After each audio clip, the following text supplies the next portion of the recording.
having a second one, and B, that the Niners will be there.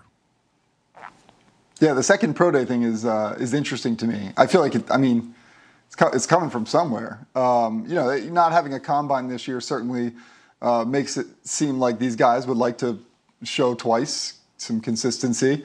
But I think the Niners are smart to do all of the due diligence that they're doing. I do not expect them to draft, though, Justin Fields.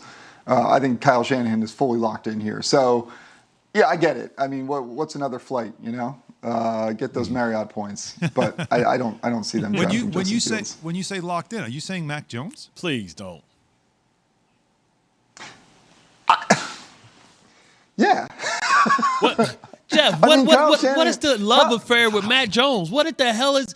Like, the dude overthrew people in his pro day when the pro day is supposed to be the easiest performance of your life. You've been doing these throws for 3 weeks to 2 months. And he's like, oh, well, I just want to show my arm strength. Well, listen, that should have gave Shanahan nightmares because he watched Jimmy G overthrow Sanders and it cost him a Super Bowl. Oh, man. Oh, wow. That's tremendous. It shows he's got a strong arm. Listen, listen, so did Kyle Bowler. He can throw the ball from a knee, but he got me fired. But never mind. Let me get on focus. Sorry, Kyle.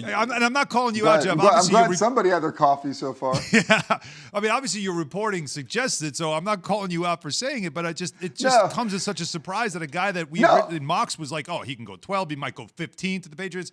He's gonna go 3. He's gonna go 3 in this draft. Being very clear, like, I'm not a scout. I don't know. Like, I always say that. I don't know anything. What do I know? Like, I'm the guy who walks in the locker room and be like, hey, dude, can you explain the 3-4 defense? I have no idea what you're doing, Barton. But I still, that's what a lot of people around the league feel like the direction that they're heading. I mean, I'm trying to could that change? Certainly. I just don't think that Kyle Shanahan, for starters, is just drafting Justin Fields. I don't think that's going to be the case. Martin, let it go. I'm just hoping they're smarter. I'm hoping it's a pump fake. I'm hoping it's a banana in a tailpipe, and he's just like, come on, man. Jeff, we appreciate you, man. By the way, I gotta respect the Emmy flex behind you. Yeah. I like that's one of the best backgrounds I've seen. You gotta flex the Emmy. I like that. I tried to put it like a little further away to make it look like it's not right behind my head. It's literally next to your face. It's impossible not to No, forget that. Check out the Nintendo. Check out the Nintendo in the bottom. How many of those cartridges have been blown off You the better back? have Contra. You better have up, down, left, right, B8, select, start. I need 30 minutes if I'm coming over to play. You better not stand my man from Contra.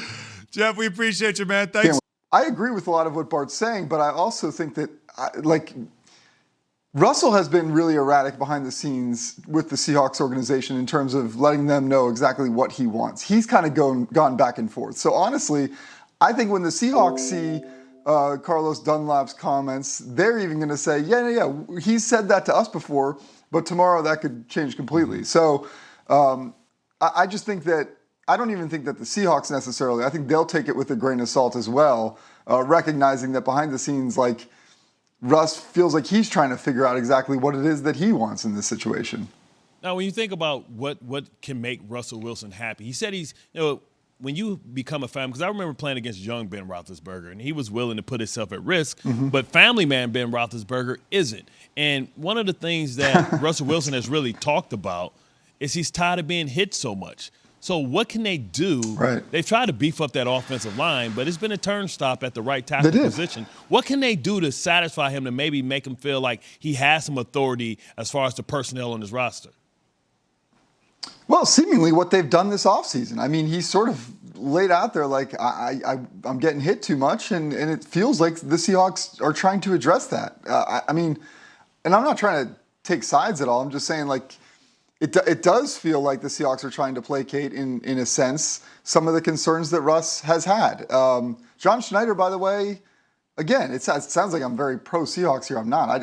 John Schneider has a history of being among the best GMs in the NFL. So I think that they can get there. The question becomes not necessarily whether they can sort of placate and make Russell happy. The question is, can you ever make someone happy who's got one foot out the door already? Where is Russell at with this? Is he truly interested in returning to the Seahawks, or is he instead sitting here kind of saying, like, I don't know, it's like I'll go the Bart Scott analogy way when your wife starts, like, just prodding you and poking you about every single thing, and you're like, I did all that, but she still keeps going, it's because nothing you can do is going to make her happy. The question here is, can the Seahawks do anything to make Russell happy in this situation? I'm not responding to that in case my wife is listening. Yeah, I have no Alan, I don't know what you're talking about, Alan, Jeff. blink two times if you agree, Alan. Blink two times if you guys agree. Help me. Let's just go around the NFL, which has been talking with Jeff Darlington, ESPN NFL reporter on the Goodyear Hotline. The draft now is we first thought the draft started at 2. Trevor Lawrence was the guy we always knew at 1. We thought it started at 2 until the Jets made their move. We thought, okay, maybe 3. Nope. Okay, the 49ers made their move. They moved up. So now the draft, let's say, maybe starts at 4, and now the Falcons reportedly are at least listening to offers. Do you think they end up moving the pick, or would they make that pick with the idea that you can get a really good non-quarterback player and get more mileage out of Matt Ryan? Totally. It's wild. I mean, essentially now the Falcons hold the number 1 pick in the draft. Like obviously we understand that the value might not be as high as those first 3 picks because the players are dropping off the board. But from an intrigue standpoint, that's the case. Look, the Falcons aren't closed-minded to the idea of drafting a quarterback. I know that for a fact. They're very interested in bringing a guy in. I don't think, though, that it was ever really expected to be at the 4th pick. I expected it to be later in the draft. The idea that Justin Fields will be there and others at that 4th spot definitely makes it intriguing to me. But to your point about the ammunition they might have, if all of a sudden Pitts is a guy that all these teams are fawning over, and a team believes that he won't be there if they don't trade into that 4th spot to get him, that's when suddenly the Falcons have all the leverage. So to me, it is going to be a fascinating few weeks here leading into the draft for the Falcons. But I also see a team in Atlanta that, man, like if you have a talented quarterback like Matt Ryan and you throw Pitts his way with some of the wide receivers that they have, like maybe that is a next level thing for this offense to get over that hump. So they can go a lot of different directions, and I think really maybe put this team in a good position for a few more years here. Well, Jeff, the quarterback carousel continues, and one move affects another move, which affects another move. And Sam Darnold going to the Panthers makes Teddy Bridgewater expendable. They've given him the permission to seek a trade. Right. Can you see him in maybe Denver, or should Pace and Matt Nagy make a move for him in Chicago and trade Nick Foles away and make him QB1? Yeah, I mean, I personally like that idea. I think that Chicago should sort of know what they have there a little bit already. I mean, I know that Chicago probably would look at that and say it's just it feels like another Band-Aid. I get that, but at this point in the offseason, if you're not drafting in those first 3 or 4 picks, that's exactly what you're doing. So, yeah, I mean, I think it's pretty natural to look across the landscape. The question becomes whether Teddy, if he's the one who's sort of seeking that trade, ultimately, not full authority, but if he's got that authority, will he want to go that route? Will he want to go somewhere simply that has the best chance to be a starter, or will he want to go the route of like he did in New Orleans, where he was a backup and ultimately a very successful one? That's what I'm very curious about with Teddy and how that kind of reshapes the quarterback landscape across the league. KJZ, ESPN Radio, Alan Hahn, Bart Scott. We're joined by Jeff Darlington, ESPN NFL reporter on the Goodyear Hotline.